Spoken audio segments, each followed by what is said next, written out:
More than a year after construction workers found a 16-year-old girl dead in Clearwater, a 25-year-old man will now face charges for her death. A grand jury indicted Robert Gullo of first-degree murder. 8 Inside's Nico Clemens is live at the Pinellas County Sheriff's Office with how detectives pieced it all together. Nico.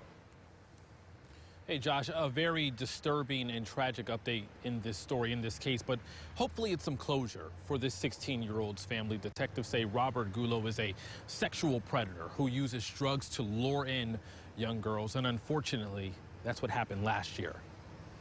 At the end of the day, he didn't care, and he could have cared less. Questions in a year-long murder investigation are answered. He's a bad guy.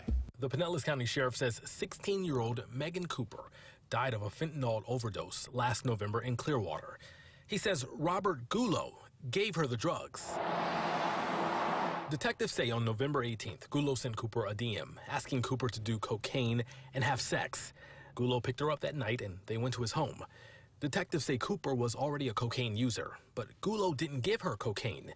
He gave her a deadly amount of fentanyl, 4 times the lethal amount. The drugs for him were the means to get the sex. Detectives say Gullo left his home and dumped Cooper's body out here, behind the Countryside Recreation Center.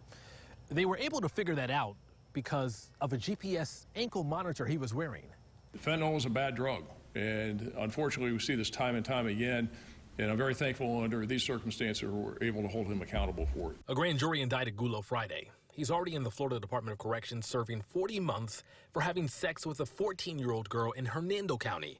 He was out on bond last year waiting for his trial at the time of the murder. I hope and expect that he'll never see the light of day again, and he'll get convicted of this first-degree murder charge, and he'll get sentenced to life in prison. For Cooper's family, closure. I think that they're relieved that somebody's being held accountable for this, and they now know what happened to her.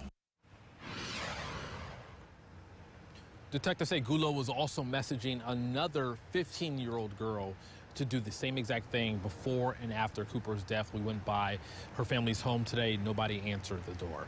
In Pinellas County, Nico Clemens, 8 on your side.